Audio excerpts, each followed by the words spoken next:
काय नाव तुमचं? काल जो तुमच्या शेतामध्ये प्रकार झाला, काल मोजणीसाठी साहेब आले होते, नेमकं काय प्रकरण आहे, काय सांगाल तुम्ही? माझं नाव अशोक बाबा सर होते. माझे वडील चिकून पहिले वापरत होते. हां, हं. त्या रस्त्यानं आणि इकडनं आम्हाला फार त्रास होतो म्हणून आम्ही इकडनं प्रयत्न करून आलो आहे. आणि शासनाचा नियम आहे तो, म्हणून आम्ही चाललो आहे आमचा प्रयत्न, दुसरं काही नाही. आणि आम्ही काही दबाव हल्लेपणाला आणत नाही, काही नाथाभाऊचं नाव नाही, काहीच नाही. हे खोटं बोलत आहे. तुम्ही नाताभाऊचे नातेवाईक असल्यामुळे दबाव टाकून हे सगळे मोजणी केली जाते किंवा रस्ता मागितला जातोय असं तुमच्यावर आरोप केला हे जातोय. बिलकुल चुकीचं आहे. हां, म्हणलीच नाही. नकाशात जे आहे ते चाललं आहे, त्याप्रमाणे आम्ही बोलतो, दुसरं काही नाही आमचं म्हणणं. हां, बरं, तुमचा गट नंबर किती आहे? 168 आहे माझा गट नंबर. 108. आणि त्या समोरच्या पार्टीचा समोरच्या पार्टीचं यायचं काय 158. तो अलग आहे. मग त्यांचा नकार आहे द्यायला. नेमकं आता तुमचं काय राहील, पुढची प्रोसिजर कशी असेल? आमची प्रोसिजर आहे की आम्हाला हा रस्ता इकडून खुल्ला करायचा आहे. आमचं होईल ना शासनाच्या नियमाप्रमाणे. आम्हाला काही आमच्या हक्काने की बा करा, नियम आहे तर पण होईल नियमाप्रमाणे. ठीक.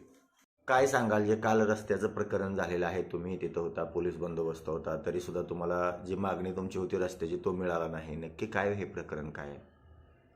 या प्रकरणासंदर्भात बोलायचं झाल्यास अशोक भागवत सोरदे यांनी 2023मध्ये रस्ता मागणीच्या वहिवाटी मामलेदार वहिवाट अधिनियमाखाली अर्ज केला होता. तहसीलदारांनी त्या अनुषंगाने यांचा अर्ज मंजूर केला होता. त्या अर्जाला मी जनरल मुख्तार म्हणून ज्योती सुभाष पाटील व रमेश शंकर चौधरी यांच्या जनरल मुख्तार म्हणून त्या अर्जाला रिव्हिजन खाली प्रांत साहेबांकडे रिव्हिजन अर्ज दाखल केला होता.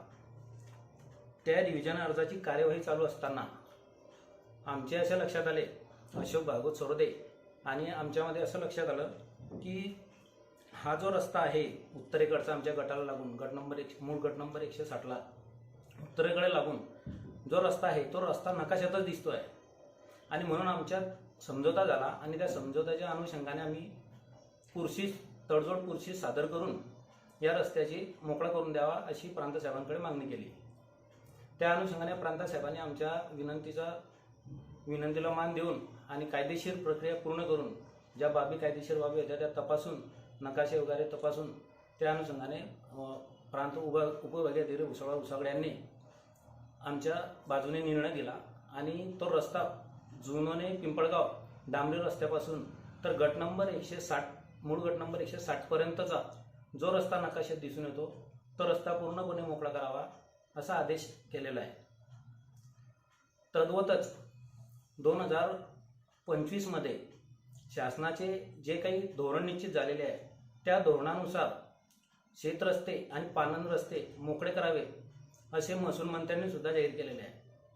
त्या दोघं विषयांना अनुसरून आम्ही पुनश्च या 45 शेतकऱ्यांनी आम्ही एकत्र मिळून असा अर्ज सादर केला किंवा तहसीलदार उसाड यांच्याकडे अर्ज सादर केला की आम्हाला तुम्ही हा रस्ता मोकळा करून द्या. त्या अनुषंगाने सदरची कार्यवाही चालू आहे आणि त्या कार्यवाहीनुसार ही सर्व प्रक्रिया पूर्ण आहे. याच्यात कुठलाही बेकायदेशीर काहीही नाही. जे समोरच्यांनी आरोप केला त्या आरोपाचं मी व्यक्तिगतरित्या आणि यांच्या सर्वांच्या वतीने खंडन करतो. त्यामुळे ते रस्ता द्यायला नकार देत आहे. आता शेवटी काय पर्याय असेल तुमच्याकडे? पर्याय आमच्याकडे तोच आहे ना, शेतकऱ्यांनी प्रत्येकाच्या जमिनी मोजून घेतल्या पाहिजे. आणि आमचा जो मूळ विषय आहे शेतरस्ता बंद झालेला तो वस्तुतः गट नंबर 159, 390, 389 आणि 158 आणि हे पूर्वेकडचे गट नंबर आहे. आणि पश्चिमेला 151 आणि 152 हे 2 गट आहेत. ह्या 1, 2, 3, 4, 5 ह्या 7 गटांमध्ये जो रस्ता दाबलेला आहे. तदनंतरचे उत्तरेकडचे जे गट आहेत हे गट सर्व मोकळे होते, तिथे रस्ता दिसून येतो जागेवर. फक्त ह्या 7 गटांमध्येच खरं रस्ता दाबलेला दिसून येतो. आणि तो रस्ता दाबलेला असला तरी पण आमची अशी भूमिका आहे की सर्वांनी सहमतीने हा मार्ग काढावा आणि शेतरस्ता प्रत्येकाने ज्याचं शेत मोजून घ्यावं आणि हा रस्ता मोकळा करून मिळावा या 7 गटांमध्ये. याच्यामध्येही नकाशामध्ये जे काही दिसून येतं साधारणतः अंदाजे 17.5 फूट ते 55 फुटापर्यंतचा रस्ता कमी जास्त रुंदीचा दिसून येतो. पण आमची मागणी एकच आहे की 12 फुटाचा रस्ता मिळाला, 12 ते 15 फुटाचा रस्ता मिळाला तरी आम्ही याच्यात समझोता करायला तयार आहे. आणि ते मोडणी चिठ्ठाही विषय आहे की तुम्ही मोडणी चिठ्ठी सादर करावी. तसंच समोरच्या पार्टीचं या 7 लोकांचं म्हणणं आहे, 7 गटांच्या शेतधारकांचं म्हणणं आहे की बा आम्ही यापूर्वी मोजणी केलेली आहे.